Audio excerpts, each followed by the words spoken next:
October 1st, 2023, Halifax, West Yorkshire, England. That night, outside Maggie's nightclub, a security camera captured a seemingly ordinary scene. A group of young people had just left the bar. The music was still playing. The yellow streetlights were dimly illuminating the cold, damp street. Seconds later, the joyous scene turned into chaos. A small scuffle broke out, and words quickly escalated into violence. Amidst the rush of gasps and screams, a knife flashed from the pocket of 19-year-old Rashane Douglas.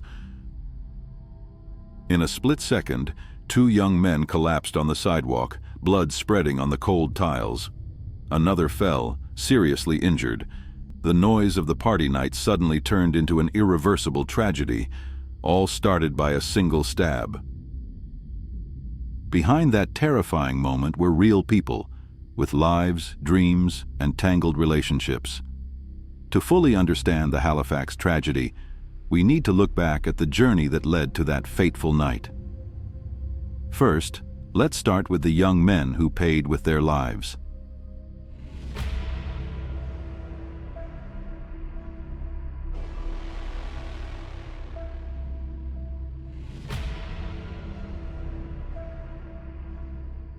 Joshua Clark, 21 years old, a gentle and approachable guy. In the eyes of his friends, Joshua is always the one who brings laughter and unity to the group. He maintains a close relationship with his family, often helping his parents and taking care of his younger siblings. His sudden departure has left an irreplaceable void for those who love him. Haidar Shah, 19 years old.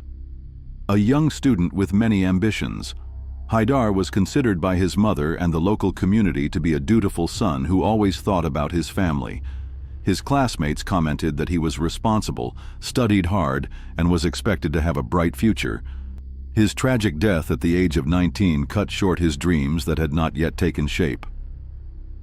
Brandon Coop, 18 years old. He was lucky to survive the attack, but the price he paid was too high. Brandon suffered serious injuries and had to undergo extensive medical treatment. More importantly, the psychological shock left him haunted by that night, witnessing his friends collapse right before his eyes. For Brandon, that memory will forever be a mental scar that will never fade. Rashane Douglas, 19 years old, attacker. Coming from an ordinary family, Rashane had no serious criminal record and appeared to be a young man like many others. However, behind that appearance was a straightforward, hot-tempered, and easily out-of-control personality. Unreasonable jealousy and lack of self-control caused him to pull out a knife in the fateful moment. Before committing the crime, Rashane knew and was attached to Kira Hamilton, the girl who accidentally became the center of the conflict that led to this bloody tragedy. Before that fateful night, Rashane Douglas was still just a normal guy from Halifax. He had no significant criminal record and hung out with friends like any other young man. But behind that image, Douglas had an extremely possessive personality towards his girlfriend. Kira Hamilton, the young woman who is attached to Rashane, has a different outlook on life. Kira wants to enjoy her youth, make friends, and party like everyone else her age. It is this difference that becomes the seed of conflict. Douglas began to show excessive jealousy, from blaming and harsh messages to controlling Kira's every move. Instead of trust, the relationship was gradually covered by suspicion and tension. Increasingly, those conflicts were like a time bomb, waiting for the moment to explode. And when it exploded, the consequences did not stop at a broken relationship, but also took the lives of innocent people. On the evening of September 30th, 2023, the bustling atmosphere enveloped Maggie's nightclub, a place where young people came to relax after a long week. The lively music, bright lights, and laughter mixed together made everything seem harmless. In that group of friends was Kira Hamilton, happily sitting next to Haidar Shah. They chatted naturally, laughing comfortably like friends. But for Rashane Douglas, who had just walked in with a mood ready to explode, the scene was nothing short of a challenge. In a fit of jealousy, Douglas approached, pulled Shah's hand away from Kira's shoulder, and roughly placed his hand there as if to assert ownership. Every gesture, every tense look from Douglas made the atmosphere in the group heavy. No one expected that this seemingly small action would be the spark that ignited the series of bloody tragedies that were about to happen just a few hours later. At around 3:45 a.m. on October 1st, 2023, as Maggie's nightclub was winding down, a group of young men stepped out onto the street.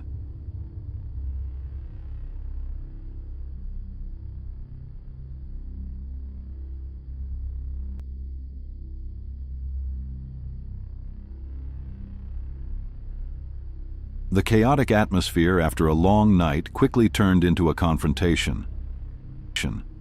Amidst the back and forth, Brandon Coop suddenly threw a punch straight at Rashane Douglas's face. The punch immediately drew the intervention of Joshua Clark and Haidar Shah, both of whom rushed to support their friend. The already tense atmosphere suddenly exploded violently. Douglas, who always carried a knife in his pocket for self-defense, quietly pulled out his weapon and hid it behind his leg. In a moment of losing control, anger clouding his mind, he rushed to attack. The cold blade swung continuously, aiming at all three people in front of him. In a few short seconds, 3 brutal stabs turned the brawl outside the bar into a bloody tragedy on the sidewalk, opening a tragic end to a seemingly harmless party night. 3:46 a.m. screams echoed in the quiet night. Haidar Shah and Joshua Clark collapsed on the sidewalk, blood staining the cold, wet pavement.